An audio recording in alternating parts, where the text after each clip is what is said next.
Once your IEP team has undertaken appropriate transition assessments, you'll have a lot more information. And the next step is to develop appropriate transition goals. And Julie, what parents really need to understand here is that in the definition in the IDEA, in the federal statute that governs special education, of what an IEP is, once a student is age eligible for transition services, their IEP must include transition goals, or it's not even an IEP, it's in the definition. And so I would argue that if you have a 16-year-old student who has an IEP and that IEP does not have transition goals right in the document, then that student isn't really receiving an IEP.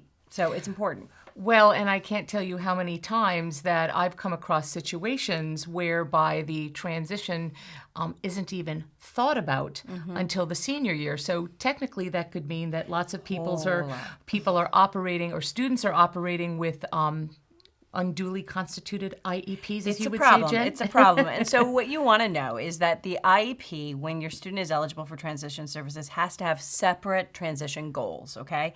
And those goals, just like all other goals in an IEP, have to be measurable. So you have to be able to take data and figure out whether or not the student is making progress towards those goals over time. So transition goals are just like all the other IEP goals that you've had from perhaps when your child was younger all the way through to what we're talking about now. Only the focus of those IEP goals are on transition needs. They're above and beyond all of the other IEP goals in your IEP. That's right. So a good example of a transition goal could be something like Johnny will learn to avail himself of state agencies that work on adult services for students with disabilities. I mean, there's so many things one could focus on depending on the unique needs of the child, but they have to be separate transition goals.